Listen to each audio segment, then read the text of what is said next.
भुगताना होगा अगर नॉमिनी एक से ज्यादा है। और अगर क्वेश्चन आता है कि क्या आप 18 साल से कम के उम्र के व्यक्ति को नॉमिनी बना सकते हो, यानी कि बच्चे को नॉमिनी बना सकते हो 18 साल से कम के, तो आपका आंसर होगा हाँ जी बना सकते हैं। लेकिन उस केस में क्या होगा कि अपॉइंटी नियुक्त करना पड़ेगा, अपॉइंटी अपॉइंट करना पड़ेगा, नियुक्ति नियुक्त करना पड़ेगा। कोई भी हो सकता है अपॉइंटी, मदर को बना सकते हो, दादा दादी को बना सकते हो, नाना नानी को बना सकते हो, अपॉइंटी बनाना पड़ेगा। और कभी भी आप नॉमिनेशन के अंदर चेंज कर सकते हो, नॉमिनी जब चाहे आप बदल सकते हो। भाई वाइफ से बच्चों को बनाना है, बेटी को बनाना है, फिर वो क्या बेटी नहीं बेटे को बना दें, या किसी कोई भी नॉमिनेशन चेंज करना है तो आप कभी भी चेंज कर सकते हैं। किसके थ्रू? एंडोर्समेंट के थ्रू। एंडोर्समेंट के थ्रू कभी भी नॉमिनी चेंज कर सकते हो। इसके अंदर क्या है, व्हाइट पेपर से एक एप्लीकेशन लिख के दे दो, नॉमिनी आपका चेंज हो जाएगा। और इंश्योरेंस एक्ट 1938 के सेक्शन 39 के अंदर ये लिखा गया है। एक बार हिंदी में और एक्सप्लेन कर देता हूं। तो जीवन बीमा पॉलिसी का नामांकन बीमा अधिनियम 1938 की धारा 39 के अनुसार समय समय पर संशोधित है। अपने जीवन पर एक जीवन बीमा का पॉलिसी धारक किसी व्यक्ति या व्यक्तियों को नामित कर सकता है, नॉमिनी बना सकता है एक से ज्यादा व्यक्तियों को, जिसे पॉलिसी द्वारा प्राप्त पैसा उसकी मृत्यु की स्थिति में भुगतान किया जाएगा। कि इनकेस उसकी डेथ हो जाए तो उस केस में जो है वो पैसा नॉमिनी को मिलेगा। तो एक पॉलिसी के अंदर असीमित नामांकन कर सकते हो। यदि एक से अधिक नॉमिनी है तो पॉलिसी में आपको प्रतिशत बताना पड़ेगा, कितना प्रतिशत किसको। और अगर नामित 18 वर्ष से कम उम्र का है तो पॉलिसी में नियुक्ति नियुक्त करना पड़ेगा, अपॉइंटी बनाना पड़ेगा, नियुक्ति नियुक्त करना पड़ेगा। और नामांकन में बदलाव किसी भी समय पृष्ठांकन के माध्यम से किया जा सकता है। तो ये आपका नॉमिनेशन है, इसके ऊपर एक क्वेश्चन पक्का आएगा। सबसे पहले इंश्योरेंस एक्ट 1938 सेक्शन 39 याद, अनलिमिटेड नॉमिनेशन। अगर एक से ऊपर है तो परसेंटेज बतानी पड़ेगी। 18 साल से कम के को नॉमिनी बना सकते हैं, लेकिन उसमें अपॉइंट करना पड़ेगा, नियुक्ति नियुक्त करना पड़ेगा। और एंडोर्समेंट के या पृष्ठांकन के तहत कभी भी जो है नॉमिनी बदला जा सकता है। क्या मेरी बात सभी साथियों तक पहुंची है? मधु मैडम, मेरी आवाज आप तक पहुंची है? यस सर, पहुंचा है। समझ आया? मधु मैडम समझ आ रहा है आपको? मधु मैडम, मैडम नाराज हो गई भाई। फिर उसके बाद हमारा टॉपिक ये छठा ही है, इसमें बी पार्ट है assignment. Okay, thank you sir. Assignment, इसको समूहनुदेशन भी बोलते हैं। असाइनमेंट, समूहनुदेशन का मतलब होता है कि पॉलिसी को गिरवी रखना। असाइनमेंट का मतलब होता है गिरवी रखना। तो इंश्योरेंस एक्ट 1938 के सेक्शन 38 के अंदर लिखा है ये जो असाइनमेंट है, इसलिए मैंने इसको एक ही टॉपिक में डाला। 38 39 आपको याद रह जाए। Nomination 39, assignment 38। इसके अंदर क्या है कि पॉलिसी को गिरवी रखा जा सकता है। पॉलिसी गिरवी रखी जाएगी तो उस केस के अंदर क्या होगा कि टाइटल बदल जाएगा। अब जिसको गिरवी रखी जा रही है उसके नाम पे टाइटल चला जाएगा। अब इसमें दो प्रकार के असाइनमेंट होते हैं। एक तो होता है एब्सोल्यूट असाइनमेंट, जिसके अंदर क्या है कि जो ओनरशिप राइट है वो पूरी तरीके से ट्रांसफर उसी के नाम पे चले जाते हैं। फिर दूसरा है कोलेटरल असाइनमेंट, यानी कि कंडीशनल असाइनमेंट। उसमें क्या है कि कुछ समय तक, जब तक वो कंडीशन पूरी नहीं होती तब तक तो किसी और के नाम से ट्रांसफर हो जाएगी, फिर वापसी उसके नाम से आ जाएगी। अब आपको ऐसे समझ नहीं आया, लेकिन मैं उदाहरण बता देता हूँ। मैंने इंश्योरेंस कंपनी में अपनी उस पॉलिसी के ऊपर लोन लिया। अब वहां पे मेरा कंडीशनल असाइनमेंट हो गया कि मेरे को इतने साल तक जो है लोन भरना है। तो जितने साल तक मुझे लोन भरना है इतने साल तक वो जो पॉलिसी का नाम है वो इंश्योरेंस कंपनी के नाम से चला जाएगा। इन केस अगर खुदा न खास्ता अगर डेथ हो जाती है तो उस केस में पैसा मेरे घर वालों को नहीं, कंपनी को ही जाएगा, क्योंकि उसको अपनी लोन रिकवरी करनी है। बट वो कंडीशन कब तक रहेगी? जब तक मैं लोन ना भरूं। अब मैंने लोन भर दिया तो उसके बाद क्या है, ऑटोमेटिकली वो पॉलिसी मेरे नाम से आ जाएगी। इसको बोलते हैं कोलेटरल। और दूसरा होता है कि एब्सोल्यूट, यानी कि पूरे के पूरे टाइम के लिए ही नेम ट्रांसफर कर दिया। वो पॉलिसी ऐसी गिरवी रखी कि अपने नाम से टाइटल हट के दूसरे चले गई, तो उसको बोलते हैं एब्सोल्यूट असाइनमेंट। अब हिंदी के अंदर अगर हम इसको करें तो ये है क्या है कि बीमा अधिनियम 1938 की धारा 38 के अंदर इसका जिक्र है। यह एक ऐसा साधन है जिससे पॉलिसी के तहत लाभकारी ब्याज, शीर्षक और अधिकार हस्तांतरित किए जाते हैं, नेम ट्रांसफर हो जाता है। जिस व्यक्ति को अधिकार हस्तांतरित किए जाते हैं उसे बोलते हैं समूहनुदेशती, यानी कि उसको बोलते हैं असाइनी। और जिस द्वारा किए जाते हैं उसको बोलते हैं समूहनुदेशक, यानी कि वो हो गया असाइनर, जो असाइन कर रहा है। जिसके नाम से जारी है वो हो गया असाइनी, और जो कर रहा है वो क्या हो गया, असाइनर। और पॉलिसी पर पृष्ठांकन या अलग डीड द्वारा समूहनुदेशन किया जा सकता है, यानी कि अलग डीड भी देनी होगी। और एंडोर्समेंट के थ्रू जो है समुदेशन किया जा सकता है, और ये लिखित में होना चाहिए, और पृष्ठांकन के समय कम से कम एक गवाह होना चाहिए। अब जो कॉन्ट्रैक्ट हुआ, असाइनमेंट हुआ, उस टाइम पे एक जो है गवाह का होना बहुत ज्यादा जरूरी है, कोई भी हो। ठीक है जी। तो दो प्रकार के समुदेशन है। पूर्ण समुदेशन में क्या है कि सभी स्वामित्व अधिकार दूसरे को हस्तांतरित कर दिए जाते हैं, और सशर्त जो कंडीशनल है उसमें क्या है कि केवल कुछ अधिकार दूसरे के लिए हस्तांतरणीय होते हैं जब पॉलिसी ऋण या अन्य देनदार विश्वसनीय स्थिति के लिए सुरक्षा के रूप में सेवा करने के लिए होती है। यानी कि कोई लोन वगैरह आप ले रहे होते हैं ना, तो ये उसके अंदर जो है टाइटल जो है ये कंडीशनल असाइनमेंट के अंदर आता है। ठीक है जी। इस पे कुछ पूछना है Munna ji, Daljit ma'am? Yes sir, ठीक है। नहीं, सारी चीज ठीक मत बोलो, फिर मैं पूछूंगा फिर जवाब नहीं देते हो आप। हाँ जी, मैं भी क्वेश्चन पूछूंगा आपसे। चलिए फिर अगला टॉपिक है, ये बड़ा इंपॉर्टेंट टॉपिक है, ये है जी MWP, married women property act 1974 का सेक्शन 6। इसके ऊपर आपका एक या दो क्वेश्चन पक्का आएगा, बड़ा आसान सा है, बिल्कुल इजीली आपको समझ में आ जाएगा।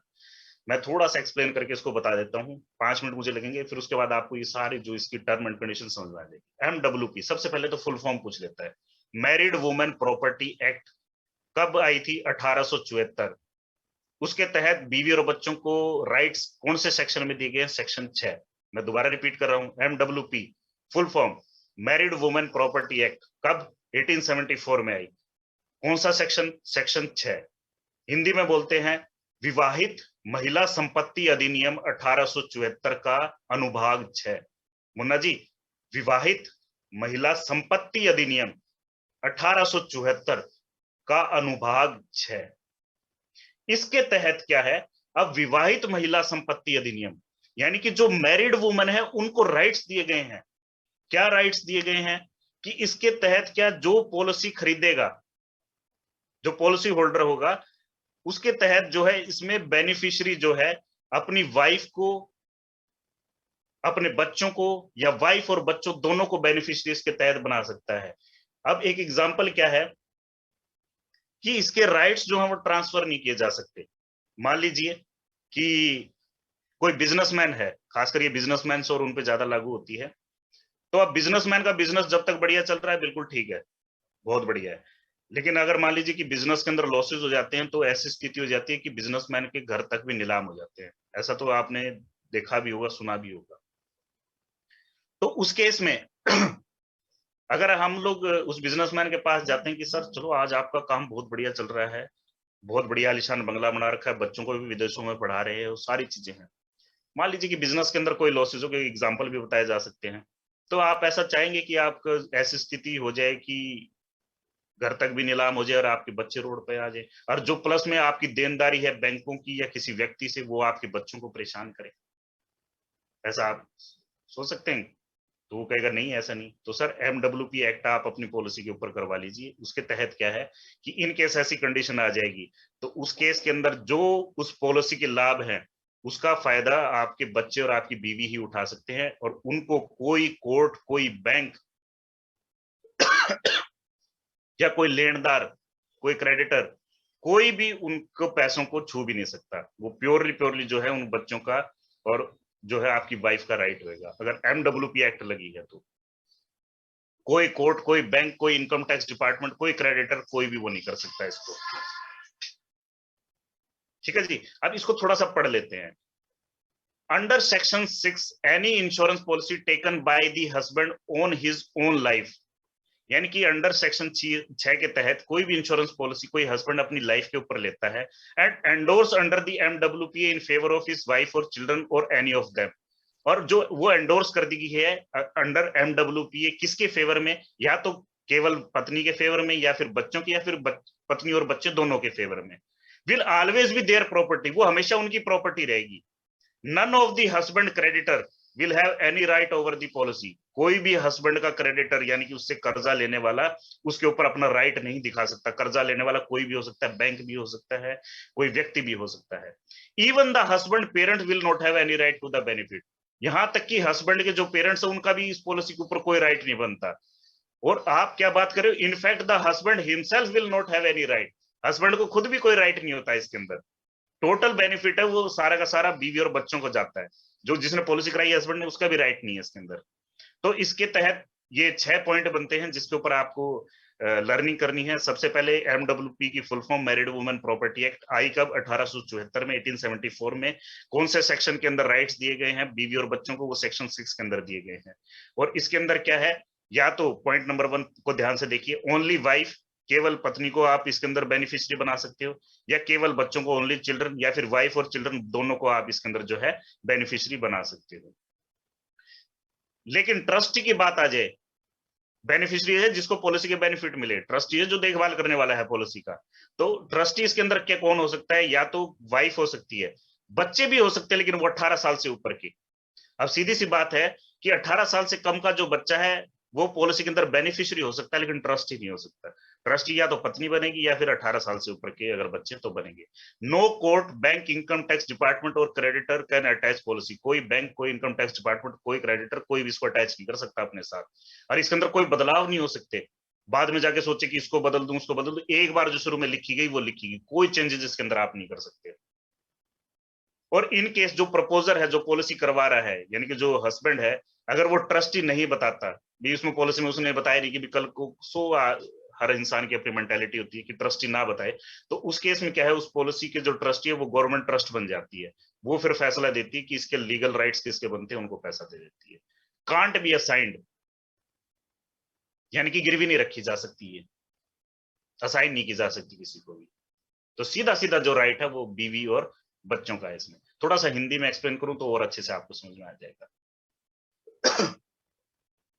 केवल पत्नी, केवल बच्चे या पत्नी और बच्चे दोनों ही पॉलिसी के तहत विशिष्ट हो सकते हैं, यानी कि लाभ बेनिफिशियरी हो सकते हैं। पत्नी या 18 वर्ष से ऊपर के बच्चे पॉलिसी के तहत ट्रस्टी हो सकते हैं, बिल्कुल राइट। कोई भी न्यायालय, बैंक, आयकर विभाग या लेनदार नीति को संलग्न नहीं कर सकता, कोई भी अटैच नहीं कर सकता, कोई परिवर्तन की अनुमति नहीं है इसमें।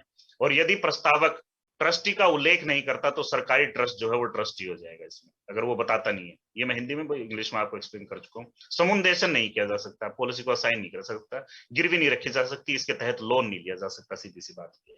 क्या मेरी बात सभी साथियों तक पहुंची है? मधु मैडम, मुन्ना जी, दलजीत कौर जी, मैं अगले टॉपिक पे चलूं?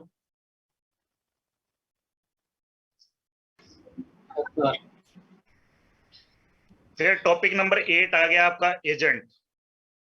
टॉपिक नंबर 8 आपका आ गया एजेंट। इसके अंदर 8 पॉइंट है, 8 पॉइंट में से एक क्वेश्चन पक्का आएगा आप लोगों का, और सीधा सा है। सबसे पहले कि एक एजेंट होता कौन है? तो एजेंट जो है वो एक इंटरमीडिएरी होता है, मध्यस्थ होता है, किसके बीच में? बीमा कंपनी के बीच में और ग्राहक के बीच में।